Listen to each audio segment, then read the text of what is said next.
क्या हाल चाल, क्या हाल चाल, क्या हाल चाल।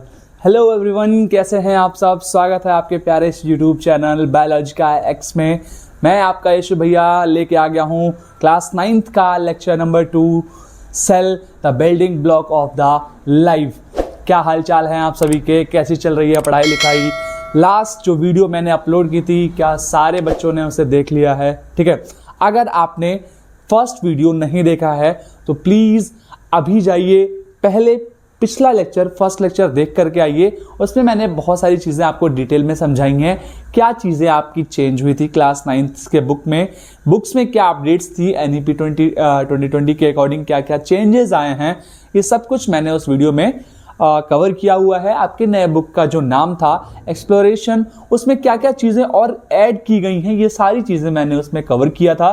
और बहुत सारी चीज़ें हमने सेल के बारे में, प्रोसेसेस के बारे में, मेटाबॉलिज्म हो गया आपका, और भी ग्रोथ के बारे में हमने कई सारी चीज़ें पिछले लेक्चर में पढ़ ली हैं। इवन हमने सेल के बारे में, डिस्कवरी ऑफ सेल के बारे में और सेल थियरी के बारे में भी लास्ट लेक्चर में हमने पढ़ लिया है। और आज का हमारा टॉपिक है एक्सेप्शन ऑफ सेल थियरी। उससे पहले हम थोड़ा सा एक रैपिड रिवीजन कर लेते हैं, जिससे आपको एक बार उस चीज को रिवीजन करने में, रिवाइज करने में आसानी हो जाएगी। तो शुरू करते हैं अपने सेल से। सबसे जो पहला सेल था वो किसने दिया था? सबसे पहला सेल जो दिया था वो आपके रॉबर्ट हुक साहब ने दिया था इन 1665 में। 1665 में सबसे पहली बार रॉबर्ट हुक ने सेल की डिस्कवरी की थी एक सेल्फ मेड माइक्रोस्कोप के द्वारा। और वो एक कॉर्क की स्टडी कर रहे थे। एक बॉटल का ढक्कन था कॉर्क, उसके छोटे से स्लाइस की स्टडी कर रहे थे। और वो कॉर्क एक स्पेनिश ओक ट्री से मिलकर के बना हुआ था, उससे उसका टुकड़ा था, उससे वो कॉर्क बना हुआ था। ठीक, उसके बाद आते हैं एक साइंटिस्ट एंटोन वॉन ल्यूवेनहुक, जिन्होंने 1674 में सबसे पहला लिविंग सेल दिया था। और उस टाइम पे पता चला कि जो रॉबर्ट हुक साहब ने सेल की डिस्कवरी की थी वो बेसिकली एक डेड सेल था। ठीक है, और उसके बाद हम कंसीडर करते हैं जो फर्स्ट लिविंग सेल है वो एंटोन वॉन ल्यूवेनहुक ने दिया था इन 1674 के अंदर। क्लियर है? किसमें दिया था? पॉन्ड वाटर में जो एल्गी होता है, जो काई होता है, उसमें एक स्पाइरोगायरा नाम का ऑर्गेनिज्म होता है, उसमें सबसे पहला आपका लिविंग सेल खोजा गया था। ठीक, उसके बाद दो साइंटिस्ट और आते हैं। एक का नाम है रॉबर्ट ब्राउन, जो 1831 में सबसे पहले न्यूक्लियस के बारे में बताते हैं। और 1839 में जेई पुरकिंजे एक टर्म कॉइन करते हैं, एक टर्म बताते हैं जिसका नाम था प्रोटोप्लाज्म। और आगे चल के इसी प्रोटोप्लाज्म को हक्सले ने 1868 में उसके बारे में बताया, प्रोटोप्लाज्म के बारे में बताया कि ये एक लिविंग मटेरियल है सेल का। सेल के अंदर जो कोई भी चीज अगर लिविंग है तो वो है उसका प्रोटोप्लाज्म। ठीक, उसके बाद दो साइंटिस्ट आते हैं, Matthias Schleiden and Theodor Schwann. इन्होंने सेल थियरी दी थी। मैथियस स्लीडन कौन थे? याद करो, मैंने बताया था अगर आपको नाम ऐसे याद नहीं होते हैं कि कौन से कौन से जूलॉजिस्ट थे, कौन से बॉटनिस्ट थे, तो आप ऐसे याद कर लीजिए कि स्वान का मतलब संस्कृत में होता है डॉग, यानी कि कुत्ता। और जो कुत्ता एक जानवर है और जो जानवरों की स्टडी करता है वो जूलॉजिस्ट होता है। यानी कि थियोडोर सॉन जो थे वो ब्रिटिश के जूलॉजिस्ट थे और मैथियस स्लीडन जो थे वो आपके जर्मनी के बॉटनिस्ट थे। ठीक है, जर्मन बॉटनिस्ट थे। अच्छा, अब मैथियस स्लीडन जर्मनी के बॉटनिस्ट थे। उन्होंने प्लांट के बारे में बताया कि जितने भी प्लांट बॉडीज हैं वो अलग अलग टाइप के सेल से मिलकर के बने हुए हैं। ये इनका पहला स्टेटमेंट था। ये इन्होंने 1838 में दिया था। एक साल के बाद थियोडोर सॉन आते हैं। 1839 में इन्होंने दो स्टेटमेंट दिया। पहला स्टेटमेंट इन्होंने प्लांट सेल के लिए दिया। क्या कहा कि जो सेल वॉल है, cell wall is unique to the plant. Cell wall जो है वो प्लांट के लिए यूनिक है, मतलब ये सिर्फ प्लांट के अंदर ही पाया जाएगा, एनिमल सेल के अंदर प्रेजेंट नहीं होगा। और सेकेंड स्टेटमेंट इन्होंने क्या कहा कि all the animal bodies are made up of different kind of cell. But इन दोनों ही लोगों ने एक चीज नहीं बताई कि नए सेल्स बेसिकली बनते कैसे हैं, सेल्स बनते कैसे हैं। इस क्वेश्चन का भी आंसर एक साइंटिस्ट ने दे दिया 1855 के अंदर, रुडोल्फ वर्चाव जी ने। रुडोल्फ वर्चाव ने बताया, एक टर्म कहा ओमनिस सेलुला ई सेलुला। बेसिकली ये एक लैटिनाइज्ड वर्ड है ठीक है, जिसको उन्होंने बताया ओमनिस सेलुला ई सेलुला, जिसका मतलब था कि जितने भी नए सेल्स हैं वो आपके पुराने सेल से मिलकर के बने हुए हैं, ठीक है। और सेकंड स्टेटमेंट इन्होंने दिया, एक हाइपोथेसिस दी, मतलब ऐसा हो सकता है, एक थिंकिंग बेस्ड प्रोग्राम, एक थिंकिंग बेस्ड एक आइडिया दिया, और मैथियस लेडन और थियोडोर स्वॉन की स्टेटमेंट्स को कॉपी किया और एक न्यू थियोरी दे दी कि जितने भी लिविंग बॉडीज हैं वो अलग अलग टाइप के सेल से या फिर उनके प्रोडक्ट यानी टिश्यू से मिलकर के बने हुए हैं। तो कल हमने यहां तक डिस्कस कर लिया था, ठीक है। आज का हमारा टॉपिक है एक्सेप्शन ऑफ सेल थ्योरी। चलिए शुरू करते हैं। इससे पहले मैं आपको वार्न करता हूं, ठीक है, मैं आपको वार्न करता हूं, प्लीज अगर आपने पहला लेक्चर नहीं देखा है तो जाइए, आप उसे प्लीज पूरा पढ़ के आइए और उसके बाद ये लेक्चर देखेंगे तो आई थिंक बहुत अच्छा होगा आपके लिए, समझ में भी आपको अच्छा आएगा। और जो चीज़ें आपको थोड़ी सी टफ लगती हैं, भैया वीडियो को पॉज करिए, थोड़ा पीछे जाइए, उसको दोबारा से पढ़ने की कोशिश करिए, चीज़ें आपको समझ में आने लगेंगी, थोड़ा सा क्यूरियोसिटी दिखाएंगे आप, ठीक है। देखिए कुछ चीज़ें हैं आपके लिए नई हैं, ठीक है, आप क्लास 8th में जो भी चीज़ें पढ़ी हैं उससे बहुत एडवांस आप पढ़ने वाले हैं, ठीक है। कई सारी चीज़ें आपको ऐसी देखने को मिलेंगी, शायद आपने पहली बार नाम भी सुना होगा, ठीक, बट आपको घबराना नहीं है, ठीक है। आपको कोशिश याद रखना कि एक बहुत फेमस कविता है हरिवंश राय बच्चन जी की, कि लहरों से डरकर नौका कभी पार नहीं होती और कोशिश करने वालों की कभी हार नहीं होती, ठीक है। तो अपने कोशिश को हमें जारी रखना है, ठीक है। अगर आप एक बार में चीज़ें नहीं समझ पाते हैं, आप उसे दोबारा से ट्राई करिए, चीज़ें वो आपको आसान लगने लगेंगी। बट बायो पढ़ने का जो तरीका है ना भाई, वो थोड़ा सा अलग होगा, ठीक है। ये मैथ्स नहीं है, वो फिजिक्स नहीं है, केमिस्ट्री नहीं है कि आप इसे बस क्वेश्चन लगाया और ये हो गया। अगर आपको बायो को पढ़ना है तो सबसे पहले उसे आपको फील करना पड़ेगा। अगर आप फील नहीं करोगे ना भाई, है ना, फील समझ में आ रहा है क्या कह रहा हूं मैं, ठीक है, सुनना मेरी बात। अगर आप उसे फील नहीं करोगे, फील का मतलब समझ रहे हो ना, क्या मतलब, ऐसा जो अंदर से वो फील आता है ना, जब तुम उससे मिलने गए थे, याद है, जब तुमने पहली बार उससे मिला था, जो फीलिंग अंदर से आई थी ना, उसके बाद फिर उससे, है ना, तो वही ऐसी वाली फीलिंग चाहिए होगी अंदर से भाई, कि मुझे सिर्फ ऐसा नहीं है कि उसे पढ़ के नंबर लेके आना है, उससे भाई अलग सा कनेक्शन होना चाहिए बायो से, तब जाकर के वो चीज़ें समझ में आती हैं। रटने को तो आप रट सकते हो भाई, बहुत लोग कहते हैं बायो रटने वाली चीज़ है, बिल्कुल भी नहीं। अगर आपने उसे दिल से समझ लिया तो बायो कभी भी रटने वाली चीज़ नहीं हो सकती है आपके लिए, ठीक है। तो आई होप मेरी बातों को आप समझ रहे होंगे, ठीक है। ज़्यादा टाइम वेस्ट ना करते हुए अपने लेक्चर को स्टार्ट करते हैं। आज का हमारा टॉपिक है एक्सेप्शन ऑफ सेल थ्योरी, और उसके बाद हम पढ़ेंगे unicellular and multicellular organisms के बारे में। देन हम पढ़ेंगे आज plant cell and animal cell, and after that prokaryotic and eukaryotic cell. अगर टाइम बच जाता है तो टाइम के अकॉर्डिंग हम आज प्लाज्मा मेम्ब्रेन और सेल मेम्ब्रेन के बारे में भी पढ़ करके फ्लूइड मोज़ेक मॉडल खत्म करेंगे। देन नेक्स्ट वीडियोस में हम अपना सेल ऑर्गेनेल जो भी होगा वो स्टार्ट करेंगे। क्लियर है? सो चलिए स्टार्ट करते हैं आज का first part, exception of cell theory. चलिए, सो लेट्स स्टार्ट आज का topic, exception of cell theory. तो हमने अभी रुडोल्फ वर्चाव का पूरा स्टेटमेंट पढ़ लिया, जो उन्होंने थियरी दी थी, मॉडर्न सेल थियरी जो उन्होंने दी थी, ठीक है। Omnis cellula e cellula, that all new cells arise from pre existing cell, पहला स्टेटमेंट था उनका। और सेकेंड स्टेटमेंट था all living organism are made up of different type of cell और देयर प्रोडक्ट, ठीक है। तो ये दो स्टेटमेंट मिलने के बाद अब एक चीज उस टाइम पे बहुत वायरल हुई, वायरस के बारे में, ठीक है। वायरस उस समय पे एक ऐसा ऑर्गेनिज्म था, वायरस जो था बेसिकली आज तक का रिकॉर्ड है, किसी भी साइंटिस्ट ने यह नहीं बताया है कि वायरस जो है वो लिविंग है या फिर नॉन लिविंग है। बिकॉज वायरस कुछ ऐसा है कि जब तक वो एयर मीडियम में प्रेजेंट रहेगा, ठीक है, जब तक वो एयर मीडियम में प्रेजेंट रहेगा तब तक वो एज अ नॉन लिविंग की तरह बिहेव करेगा, ठीक है। ध्यान से सुनना मेरी बात को, वायरस जब तक एयर मीडियम में रहेगा तब तक वो एज अ नॉन लिविंग की तरह बिहेव करेगा।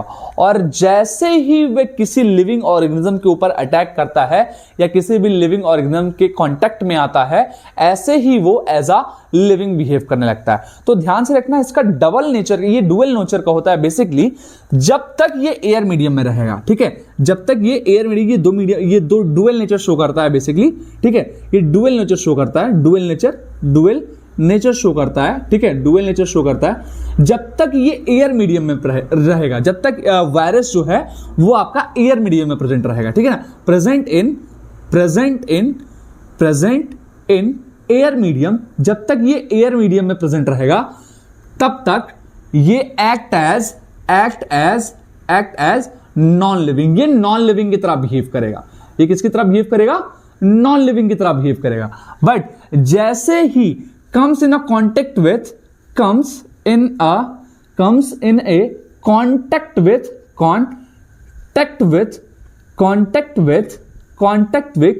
living organism,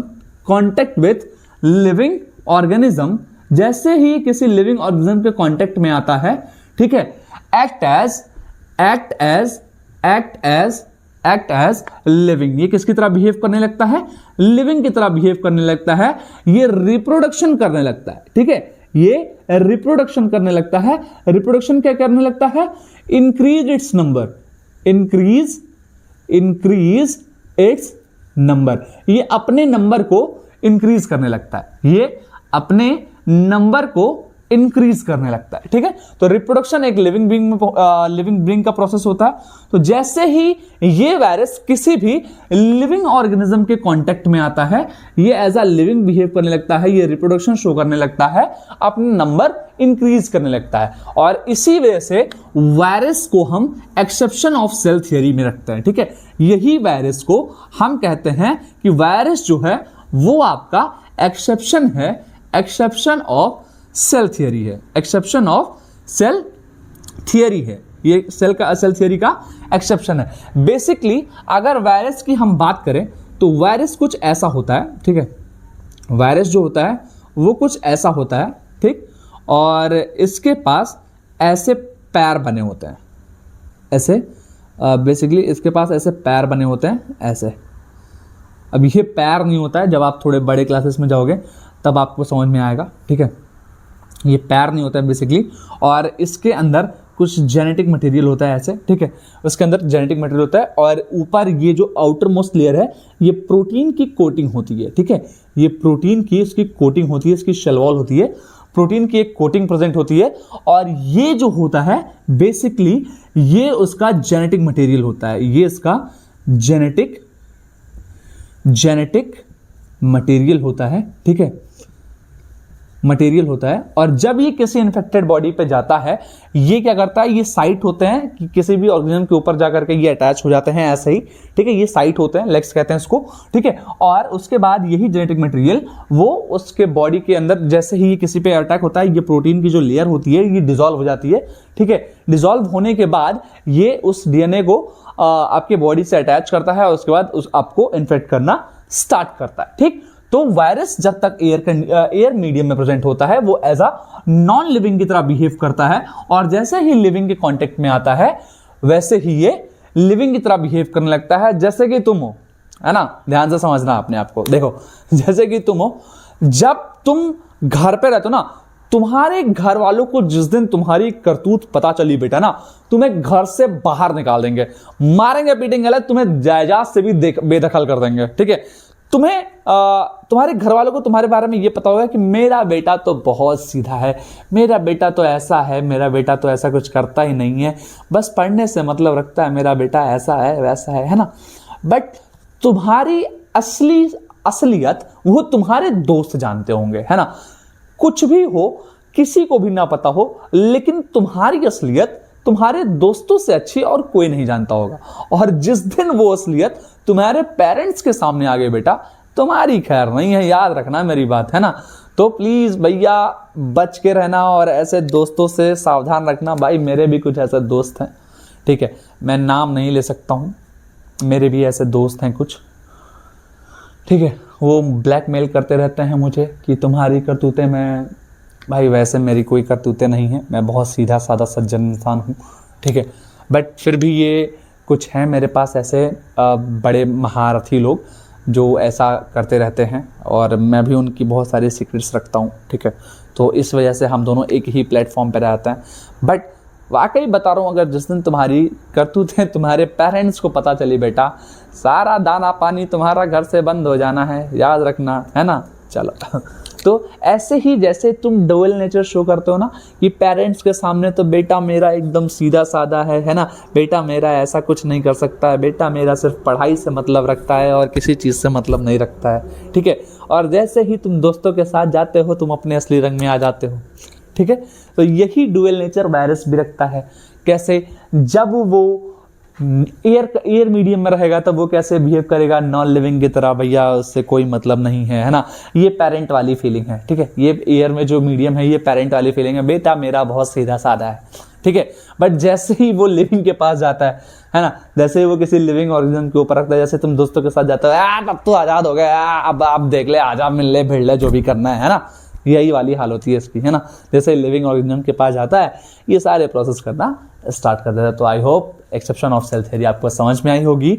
आगे बढ़ते हैं आज के नेक्स्ट टॉपिक पे, यूनिसेलुलर एंड मल्टीसेलुलर ऑर्गेनिज्म के बारे में। मुझे एक बात बताओ, कल मैंने आपको एक स्टेटमेंट बताया था कि if something is less than a single cell then we can not consider a living, है ना। अगर कोई भी ऑर्गेनिज्म एक सिंगल सेल का भी नहीं है तो हम उसे लिविंग कंसीडर नहीं करेंगे। यानी कि आपके मन में एक क्वेश्चन अराइज होना चाहिए कि भैया आप ये बताइए, क्या वायरस एक सिंगल सेल का भी नहीं है? क्या इस वजह से इसे हम नॉन लिविंग कह रहे हैं?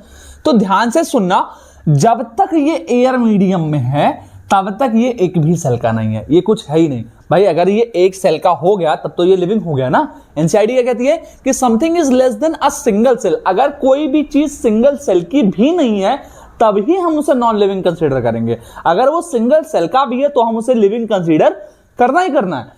तो जब तक ये एयर मीडियम में प्रेजेंट है तब तक वहां पे वो एक भी सेल का नहीं, और जैसे ही ये लिविंग ऑर्गेनिज्म के ऊपर कांटेक्ट में आता है, ये रिप्रोडक्शन से अपना नंबर क्या कर लेता है, इंक्रीज कर लेता है, बढ़ा लेता है।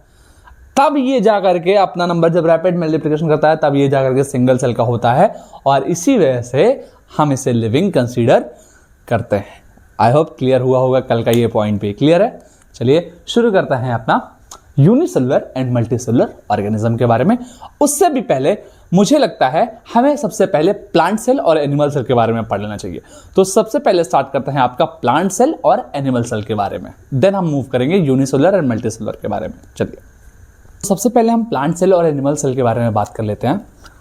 प्लांट सेल और एनिमल सेल में कुछ बेसिक डिफरेंस होते हैं। जैसे कि अगर आपको याद होगा सेल थियरी में मैंने बताया था, जो सेल वॉल बोला गया था, ठीक है।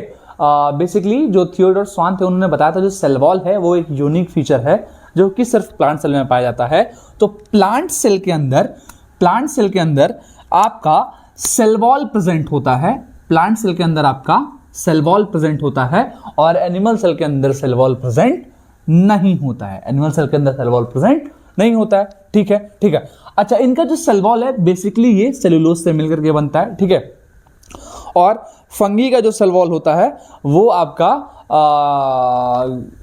पेप्टाइडोग्लाइकेन से मिलकर के बनता है, और कई सारे बैक्टीरिया के ऊपर जो आपके सेल वॉल होते हैं वो आपके काइटिन से मिलकर के बनता है, ठीक है। आई थिंक जो फंगी का जो आपका सेल वॉल होता है वो काइटिन से मिलकर के बनता है, और जितने भी आपके बैक्टीरिया होते हैं वो आपके पेप्टाइडोग्लाइकेन से मिलकर के बनता है, ठीक है। तो फंगी के जो सेल वॉल है, बेसिकली फंगी का जो सेल वॉल होता है वो आपका काइटिन से मिलकर बनता है। बट प्लांट की जो सेल वॉल होती है वो मेनली जो सेल वॉल होती है वो आपकी सेलुलोज से मिलकर बनती है, और एनिमल सेल में तो सेल वॉल होती ही नहीं है, ठीक है। दूसरी चीज, प्लांट सेल के अंदर आपको वैक्यूल्स देखने को मिलता है। वैक्यूल्स क्या, इसका रीजन क्या होता है?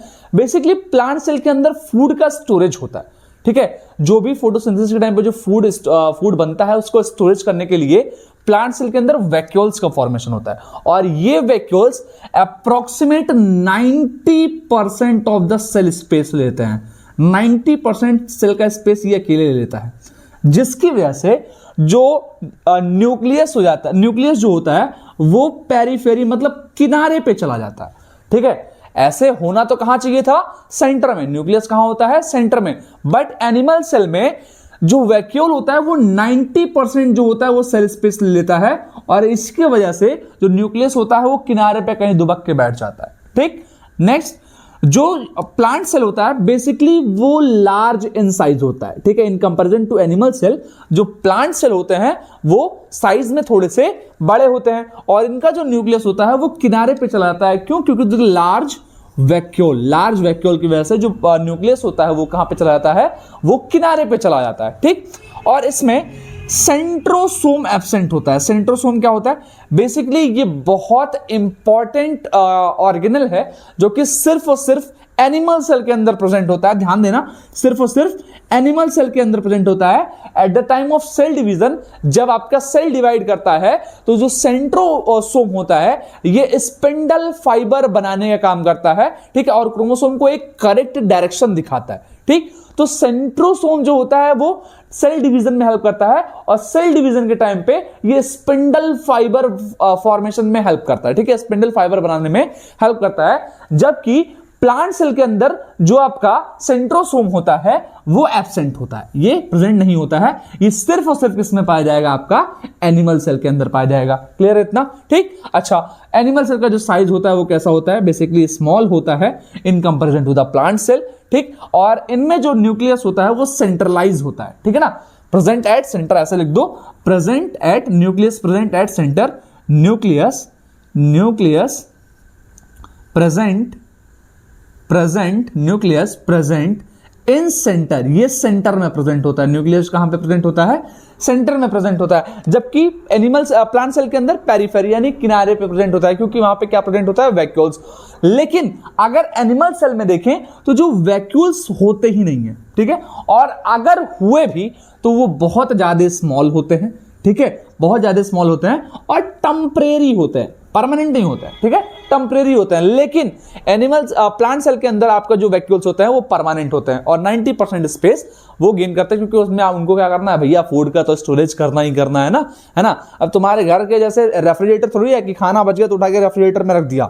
ठीक है, तो ये क्या करता है, ये वैक्यूल्स के अंदर ही उसको बचा करके रखते हैं। ठीक, एंड लास्ट, इसमें आपको प्लांट सेल के अंदर आपका क्लोरोप्लास्ट प्रेजेंट होता है। क्लोरोप्लास्ट प्रेजेंट क्यों होगा भैया? क्योंकि इसे क्या करना है, इसे फोटोसिंथेसिस करना है। क्या करना है?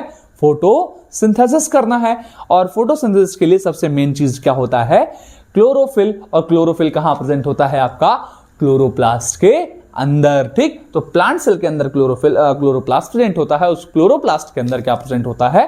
क्लोरोफिल प्रेजेंट होता है। और अगर बात करें एनिमल सेल की, तो एनिमल सेल में जो क्लोरोप्लास्ट होता है वो एब्सेंट होता है, क्योंकि इसमें फूड फॉर्मेशन की कैपेसिटी नहीं होती है, ये फोटोसिंथेसिस नहीं कर सकते हैं। तो आई होप प्लांट सेल और एनिमल सेल में आपको डिफरेंस क्लियर हुआ होगा।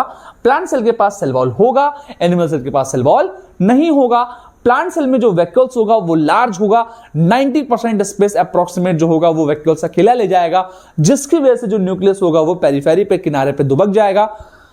एनिमल सेल की बात करें तो वैक्यूल्स होते ही नहीं है, और अगर हुए भी तो बहुत छोटे होते हैं और टेम्परेरी होते हैं। ठीक है, नेक्स्ट, जो प्लांट सेल है वो यूजुअली लार्ज होता है साइज में in comparison to the animal cell, और एनिमल सेल जो होता है वो स्मॉल होता है। ठीक, न्यूक्लियस एट पेरिफेरी, न्यूक्लियस जो होता है वो पेरिफेरी किनारे पे चला जाता है। इसमें जो न्यूक्लियस होता है वो सेंटर में प्रेजेंट होता है।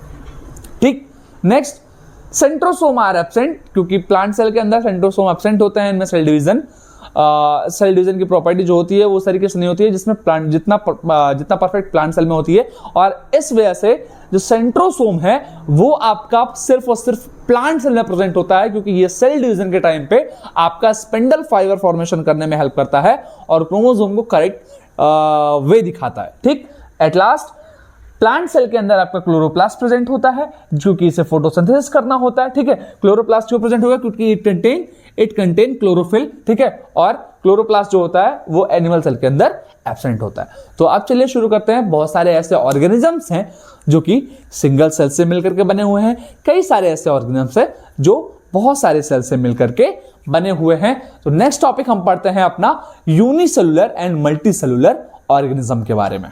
सो चलिए शुरू करते हैं अपना नेक्स्ट टॉपिक, यूनिसेलुलर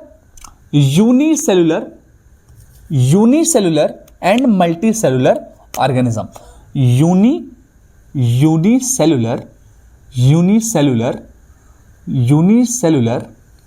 ठीक है, यूनिसेलुलर ऑर्गेनिज्म,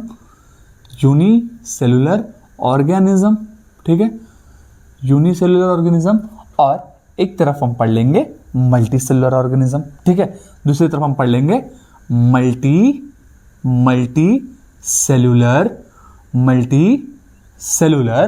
ऑर्गेनिज्म। दूसरी तरफ हम क्या पढ़ लेंगे? मल्टीसेलुलर ऑर्गेनिज्म पढ़ लेंगे, ठीक है। चलिए, अब आपको नाम से ही समझ में आ रहा होगा, ठीक है, यूनी और multi.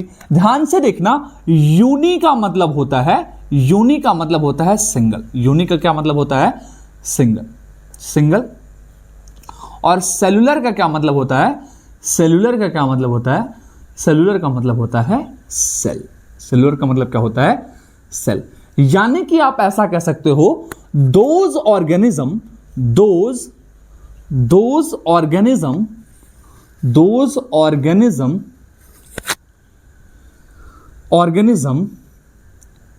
which are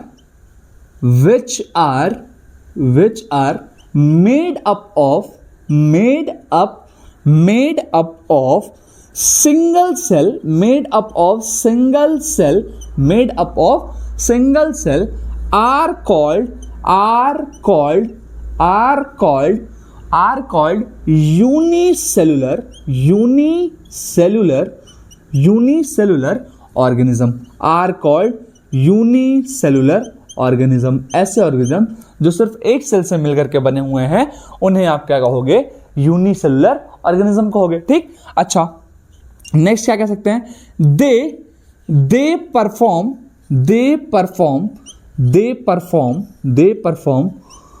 all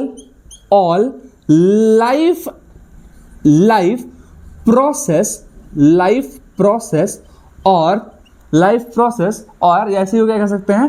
life activity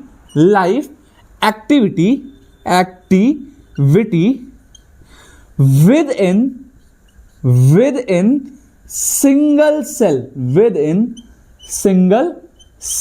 अब वो कौन कौन से हो सकते हैं?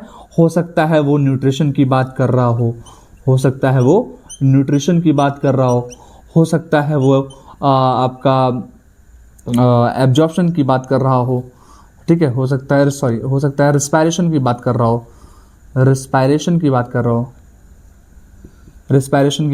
हो, ठीक है, हो सकता है वो एब्जॉर्प्शन की बात कर रहा हो सकता है वो एब्जॉर्प्शन की बात कर रहा हो, ठीक है, एब्जॉर्प्शन की बात कर रहा हो सकता है एक्सक्रीशन की बात कर रहा हो सकता है एक्सक्रीशन की बात कर रहा हो। जितने भी लाइफ के प्रोसेस होंगे वो सबका सब वो उस एक ही सेल के अंदर करेगा, ठीक है। तो ऐसे ऑर्गेनिजम्स जो एक सिंगल सेल से मिलकर के बने हुए हैं, है ना, जो सिंगल सेल से मिलकर बने हुए हैं, उन्हें आप क्या कहते हो? यूनिसेलुलर ऑर्गेनिज्म कहते हो। क्या कहते हो? Unicellular organism. और वो अपने लाइफ के सारे प्रोसेस, सारी एक्टिविटी उसी विद इन सिंगल सेल के अंदर करते हैं, चाहे वो न्यूट्रिशन हो, चाहे वो रिस्पायरेशन हो, चाहे वो एब्जॉर्प्शन हो, चाहे वो एक्सक्रीशन हो, सारे प्रोसेस वो एक ही सिंगल सेल के अंदर कर सकते हैं। इसका अगर हमें एग्जाम्पल लिखना हो तो एग्जाम्पल हम लिख सकते हैं सबसे बेस्ट अमीबा, ठीक है, paramecium,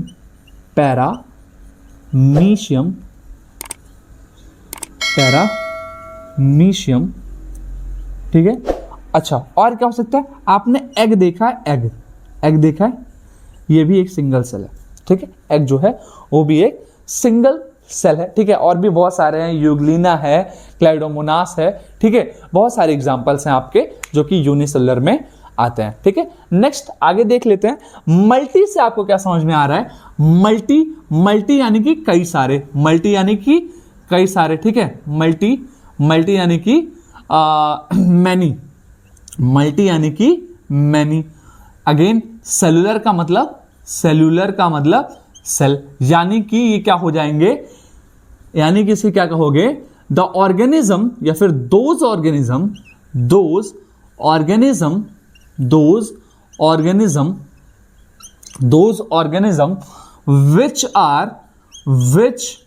which are made up of made up of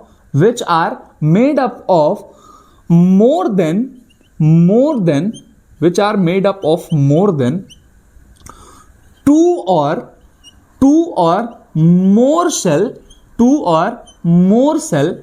are called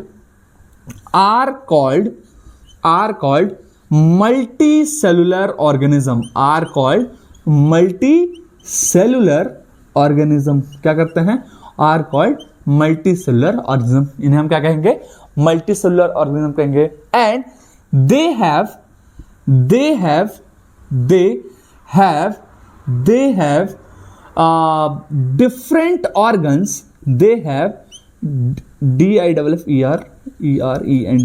different organs, they have different organs to perform specific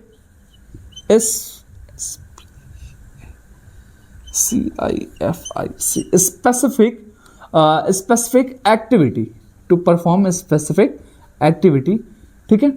they have like breathing के लिए हमारे पास क्या है, ब्रीथिंग के हमारे पास लंग्स हैं, ठीक है, ब्रीथिंग के हमारे पास लंग्स हैं, ठीक है। और डाइजेशन के लिए, ठीक है, या एब्जॉर्प्शन के लिए हमारे पास इंटेस्टाइन है, ठीक है, इंटेस्टाइन है, ठीक।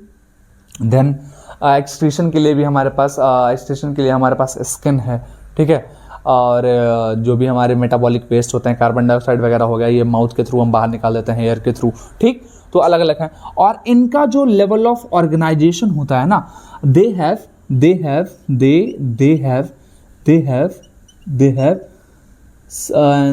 Tissue and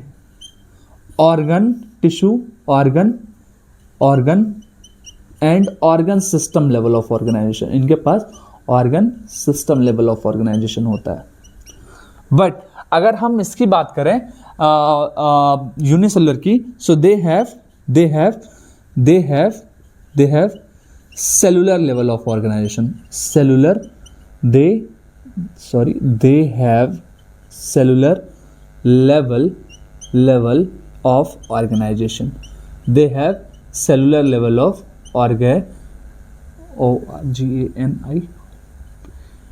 organisation, they have cellular level of organization, ठीक है। सेलुलर लेवल ऑफ ऑर्गेनाइजेशन होता है और में टिश्यू ऑर्गन या फिर organ system level of organization होता है। तो आई होप ये चीजें आपको समझ में होंगी। यूनि का मतलब होता है सिंगल, सेलुलर का मतलब होता है cell. Those organisms which are made up of single cell, they are called as unicellular organism.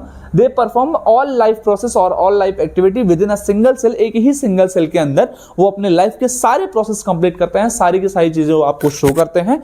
ऐसे ऑर्गेनिजम्स को हम क्या कहेंगे, यूनिसेलुलर ऑर्गेनिजम्स कहेंगे। नेक्स्ट है आपका मल्टी सेलुलर ऑर्गेनिजम्स।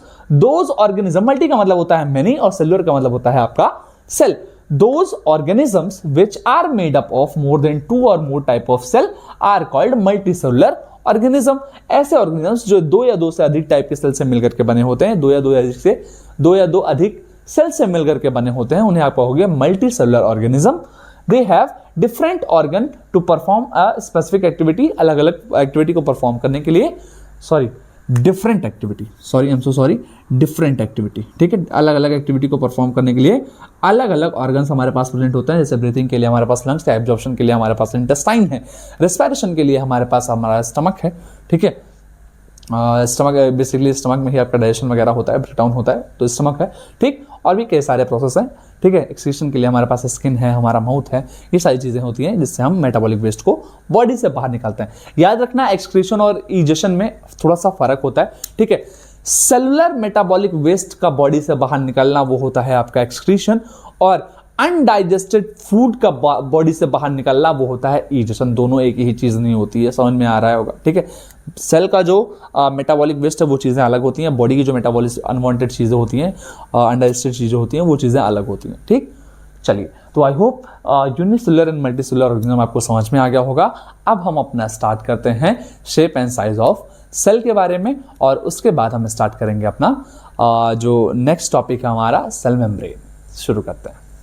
सो चलिए सबसे पहले स्टार्ट करते हैं shape and size of cell के बारे में, और उसमें भी हमें सबसे पहला टॉपिक पढ़ना है हमारा साइज के बारे में। ठीक है, तो हम साइज ऑफ सेल के बारे में पढ़ लेते हैं सबसे पहले। ठीक है, कि सेल की जो साइज होती है वो क्या क्या होती है। ठीक है, नॉर्मल अगर ह्यूमन सेल की बात करें, ठीक है, नॉर्मली अगर हम ह्यूमन सेल की बात करते हैं तो उसका जो साइज होता है वो अप्रोक्सीमेट आपका 20 माइक्रोमीटर से लेकर के 30 माइक्रोमीटर तक होता है। अब ये कितना होता है, ध्यान से समझना मेरी बात। हमारी आंखों की जो कैपेसिटी है ना, कि वो सबसे छोटा चीज जो देख सकता है वो 1 मिलीमीटर का होता है। ठीक है, 1 मिलीमीटर का होता है। आपके एक्सप्लोरेशन फर्स्ट चैप्टर में, ठीक है, जहां पे आपकी डिटेलिंग्स दी गई हैं, जहां पे आपकी स्टार्टिंग की गई है चैप्टर की, वहां पे आपको एक एक्सपेरिमेंट दिया हुआ है कि एक पेज लेना है आपको, और उस पेज पे 2 पॉइंट्स रख देने हैं एकदम बराबर से, एकदम पास पास में। थोड़ा गैप रखना, थोड़ा पास पास में रखना है, ठीक है ना। गैप रखने के बावजूद भी थोड़ा पास होना चाहिए वो। और उसके बाद आप उसको अपने आंखों के पास ऐसे लाते जाओ लाते जाओ। एक टाइम ऐसा आएगा जब वो दोनों पॉइंट अलग अलग ना होकर के आपको एक साथ दिखाई देंगे। ठीक, और सेम चीज वो एक ही पॉइंट बन जाएगा। और सेम चीज जब आप उसको 25 सेंटीमीटर दूर पे लेके जाओगे, जब आप उसको उसी पेपर को 25 सेंटीमीटर दूर पे लेके जाओगे, तब आपको वो 2 अलग अलग पॉइंट्स दिखाई देंगे। यानी कि आप 0.1 मिलीमीटर, सॉरी, आप 1 मिलीमीटर तक आप इन नेक्ड आइज से देख सकते हो, उससे छोटा नहीं। तो कैसे हमने ह्यूमन सेल को देखा होगा 20 माइक्रोमीटर? याद करो, मैंने बताया था किसके हेल्प से?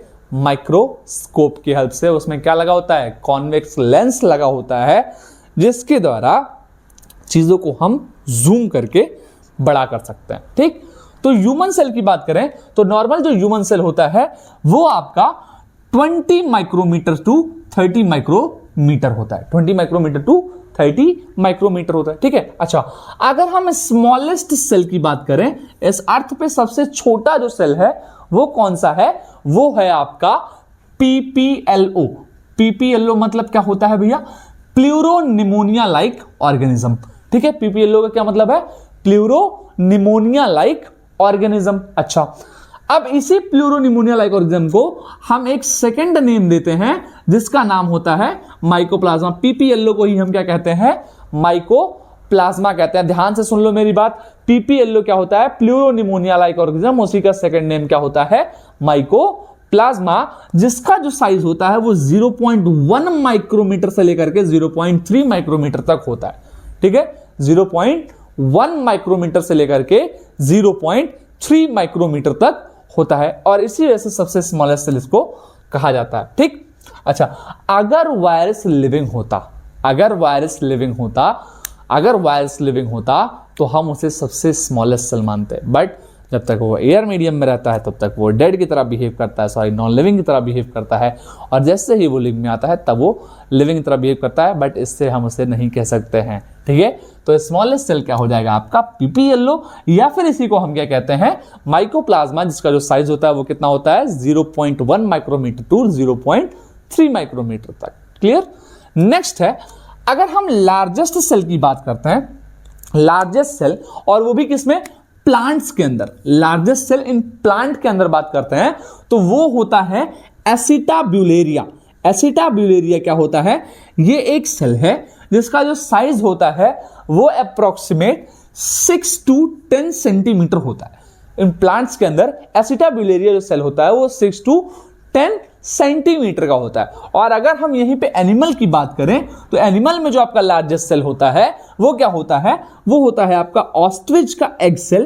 ठीक है, ऑस्ट्रिच एग जो होता है, जिसका जो डायमीटर होता है वो कितना होता है? 15 सेंटीमीटर, आपके स्केल के बराबर। जो छोटी वाली स्केल आती है ना, उसके बराबर इसका जो साइज होता है वो होता है, इसका जो डायमीटर होता है वो होता है। ठीक है, डायमीटर पता होगा आपको, ये एक सर्कल है, इसका हाफ जो होता है वो रेडियस, और इसका ये होता है आर, और अगर इसको हम पूरा कंप्लीट कर देते हैं, ये वाला जो पार्ट है ये हो गया इसका डायमीटर। ठीक है, तो ये इसका जो साइज होता है वो अप्रोक्सीमेट 15 सेंटीमीटर होता है उसके डायमीटर से। ठीक, नेक्स्ट है आपका, अगर हम लॉन्गेस्ट सेल की बात करते हैं, ठीक है, लॉन्गेस्ट याद रखना, कंफ्यूज मत होना। लार्जेस्ट में अगर एनिमल में पूछेगा तो ऑस्ट्रिच एग सेल, प्लांट में पूछेगा तो एसिटाब्यूलेरिया। साइज क्या है? 6 to 10 centimetre acetabularia in plants, और अगर एनिमल में पूछता है लार्जेस्ट का तो ostrich egg cell 15 centimetre. Scale याद रखना पटरी। ठीक, चलो अब लॉन्गेस्ट की बात कर लेते हैं। तो लॉन्गेस्ट की अगर हम बात करें तो लॉन्गेस्ट में अगर हम प्लांट सेल की बात करें तो प्लांट सेल में आपका एक फाइबर आता है जिसको कहते हैं हेम्प फाइबर। हेम्प फाइबर क्या होता है? बेसिकली ये 0.91 मीटर से लेकर के 4.6 मीटर लंबा होता है। हेम्प फाइबर जो होता है वो 0.91 मीटर से लेकर के 4.6 मीटर तक लॉन्ग हो सकता है, ठीक। और अगर एनिमल में बात करें, लॉन्गेस्ट सेल इन एनिमल में बात करें, ठीक है, एनिमल में बात करें तो एनिमल जो होता है, एनिमल में जो लॉन्गेस्ट सेल होता है वो होता है आपका नर्व सेल। वो क्या होता है? आपका नर्व सेल होता है, ठीक है। और नर्व सेल जो होता है वो अप्रोक्सीमेट 1 मीटर का होता है, अप्रोक्सीमेट 1 मीटर का होता है, याद रखना है एक चीज, ठीक। अच्छा, अगर हम बोले largest cell in human body, human body के अंदर सबसे बड़ा सेल है वो क्या है? Largest cell in human body, तो वो क्या हो जाएगा? आपका ओवम। वो क्या हो जाएगा? आपका ओवम, जो कि आपके फीमेल्स में प्रेजेंट होता है, जो कि आपके फीमेल्स में प्रेजेंट होता है, ठीक। अच्छा, और अगर स्मॉलेस्ट सेल की बात करें, smallest cell in human body, smallest cell in human body, ये क्या हो जाएगा? स्पर्म। वो क्या हो जाएगा? स्पर्म, जो कि किसमें प्रेजेंट होता है? मेल्स में प्रेजेंट होता है। ये किसमें प्रेजेंट होता है? मेल्स में। तो आई होप साइज आपको समझ में आ गया होगा, ठीक है। अब हम नेक्स्ट चलते हैं शेप के बारे में, ठीक है। चलिए, तो आइए हम स्टार्ट करते हैं अपना शेप ऑफ सेल के बारे में पढ़ना, ठीक है। तो अब शेप ऑफ सेल की बात कर लेते हैं। तो सबसे पहला है, शेप ऑफ सेल की बात करें तो सबसे पहला उसमें है red blood cell. Red blood cell यानी कि आरबीसी की बात कर लेते हैं। RBC, red blood cell. जो रेड ब्लड सेल होता है इसका जो शेप होता है वो होता है राउंड एंड बाइकॉनकेव, या इसी को ही हम सॉसर शेप भी कहते हैं। जैसे आप लोगों ने कैरम की गिट्टी देखी है, वो बीच से ऐसे दबी हुई होती है ना, एजेस जो होते हैं उसके थोड़े मोटे होते हैं और बीच से ऐसे दबी होती है। सेम ऐसे ही आपके ब्लड सेल्स होते हैं, ठीक। तो जो ब्लड सेल्स हैं वो आपके राउंड एंड बाइकॉनकेव शेप के होते हैं, राउंड एंड बाइकॉनकेव शेप के होते हैं, ठीक। Next, white blood cell. White blood cell कैसा होता है? व्हाइट ब्लड सेल का कोई शेप ही नहीं होता है।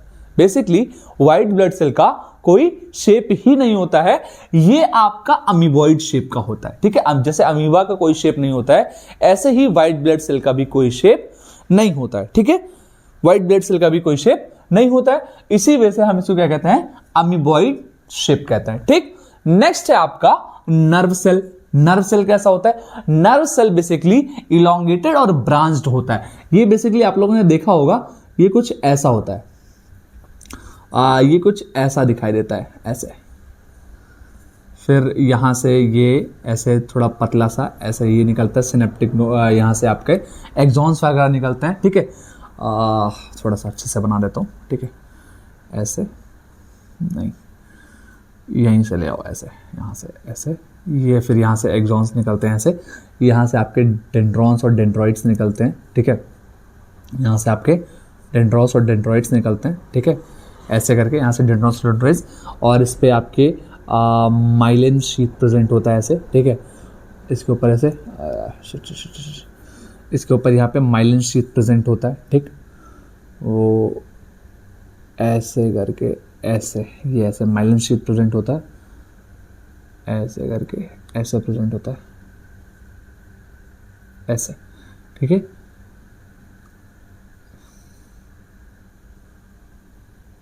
ऐसे प्रेजेंट होता है, ठीक है। और लास्ट में ये सिनेप्टिक नोव बन जाते हैं, ठीक है। ये सिनेप्टिक नोव बन जाते हैं, ये ऐसे ऐसे ऐसे ऐसे ऐसे ऐसे, ठीक है। इनके जो एजेस होते हैं वो काफ़ी पतले होते हैं और ऐसे नोव्स बन जाते हैं, ये लास्ट में जाकर के ऐसे नोव्स बन जाते हैं, ठीक है। ये ऐसे कुछ होता है, और यहाँ पे आपका बीच में न्यूक्लियस होता है, ठीक है। ऐसे ही कुछ होता है नर्व सेल, ठीक है। मैं एग्जैक्ट नहीं बना रहा हूँ अभी, ठीक। देन ये हो गया आपका नर्व सेल, इलोंगेटेड और ब्रांच होता है। और लीवर सेल की बात करें तो ये पॉलीगोनल होता है। आप लोगों ने लीवर का शेप अगर याद हो आपको, तो लीवर का जो शेप होता है वो कुछ ऐसा होता है, देखा होगा, है ना। लीवर का जो शेप होता है वो कुछ ऐसा होता है, बट ये शेप नहीं होता है बेसिकली। तो ये लीवर का शेप है, उसका जो सेल का शेप होता है वो पॉलीगोनल होता है। इसमें किनारे बहुत सारे होता है, पॉली का मतलब होता है कई सारे, और गोनल का मतलब होता है उसका एजेस, किनारे। तो इसमें बहुत सारे किनारे होते हैं, ठीक। तो लीवर सेल जो होता है वो आपका पॉलीगोनल शेप का होता है, ठीक। नेक्स्ट है आपका मसल शेप। मसल शेप क्या होता है, सॉरी मसल सेल क्या होता है, मसल शेप आपके स्पिंडल शेप का होता है। स्पिंडल शेप क्या होता है, बेसिकली स्पिंडल शेप जो होता है वो आपका फ्यूजीफॉर्म नेचर का होता है, ऐसे वो आपका फ्यूजीफॉर्म नेचर का होता है, ऐसे कुछ बीच में ये थोड़ा सा मोटा होगा और इसके जो किनारे होते हैं ना वो बहुत पतले होते हैं, एजेस होते हैं, जो एजेस होते हैं वो बहुत पतले होते हैं, ठीक है। जो किनारा होता है वो बहुत पतला होता है, ये कुछ ऐसा होता है, इसको कहते हैं स्पिंडल शेप, ठीक। तो ये हो गया आपका ब्रांच, ये नर्व सेल हो गया, ये आपका लीवर सेल का शेप है, ये सेल नहीं है ये, ठीक है। और ये हो गया आपका स्पिंडल शेप, ठीक। नेक्स्ट है आपका जर्म सेल, जहां से आपके जर्म लेयर स्टार्ट होते हैं, जहां से इक्टोडर्म, मेसोडर्म और इक्टोडर्म, मेसोडर्म और इंडोडर्म, ये तीनों लेयर्स जो होती हैं बेसिकली यहीं से ही आपका जो बॉडी बनना स्टार्ट होते हैं, जर्म बॉडी स्टार्ट होता है, ठीक है। कोई भी फीटस बनना स्टार्ट होता है, वो जर्म सेल जो होता है वो आपका क्यूबॉइडल शेप का होता है, वो आपका, यहाँ वो जर्म नहीं है, कीड़े वाला जर्म मत समझना इसको, है ना। डेटॉल 199.9% जर्म्स को मारता है, वो वाले जर्म नहीं है, ये जर्म लेयर है, जहां से इक्टोडर्म, मेसोडर्म और इंडोडर्म, वहां से आपकी जो लेयरिंग होती है वो स्टार्ट होती है, ओरिजिन स्टार्ट होती है, ठीक है। नेक्स्ट है आपका पैरामीशियम। पैरामीशियम क्या होता है, पैरामीशियम, पैरामीशियम जो होता है वो आपके स्लीपर शेप होता है। स्लीपर शेप मतलब चप्पल जैसा होता है ना, कहीं दिख नहीं रहा है, कहाँ गया मेरा, चलो, वो जो होता है वो आपके स्लीपर शेप होता है, चप्पल जैसा स्ट्रक्चर होता है उसका, ठीक। एट लास्ट एग, तो आप सभी ने देखा होगा एग कैसा होता है, आपका स्फेरिकल शेप का होता है। एग कैसा होता है, स्फेरिकल शेप का। तो ये था आपका shape and size of cell के बारे में, और भी बहुत सारे होते हैं, ठीक है। विब्रियाई हो गया, विब्रियम जो होता है वो रॉड लाइक होता है, स्फेरिकल स्फेरला होता है वो स्फेरिकल शेप का होता है, ठीक है। कोकाई होता है वो कॉमा शेप का होता है, ठीक है। अलग अलग टाइप के सेल्स में बहुत सारे टाइप के सेल्स आपको देखने को मिल जाएंगे।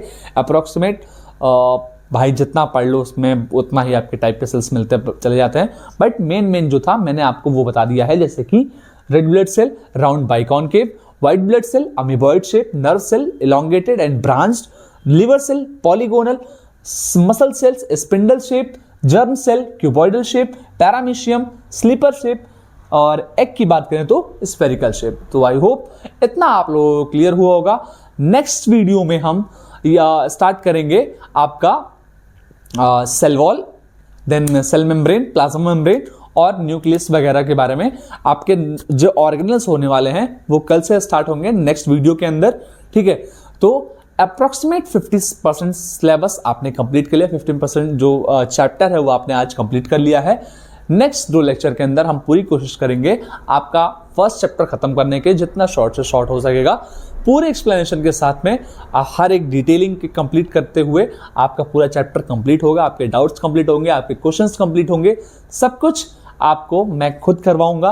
बस आपको मेरे साथ रहना है, जितना आपको कहूंगा उतना करके आना है, डेली रिवीजन करके आना है, डेली पढ़ के आना है, क्वेश्चन सॉल्व करके आना है, और एनसीईआरटी की रीडिंग जरूर लगानी है, याद रखना मेरी बात। एनसीईआरटी अगर छोड़ दिया भाई फिर दिक्कत हो जाएगी, याद रखना। Lecture lecture lecture plus NCERT plus NCERT plus plus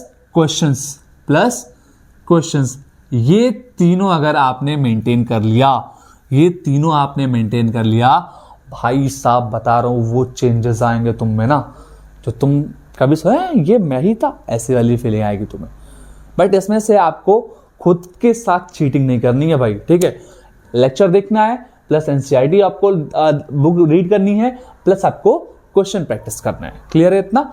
तो आई होप आप लोगों को इतनी सारी चीजें समझ में आई होंगी। लास्ट लेक्चर को देख लीजिएगा, इस लेक्चर को उसके बाद देखिएगा, और जितना अभी तक पढ़ाया है उतना रिवाइज करके आइएगा। मिलते हैं नेक्स्ट वीडियो में कल, तब तक के लिए bye bye, good night, love you all.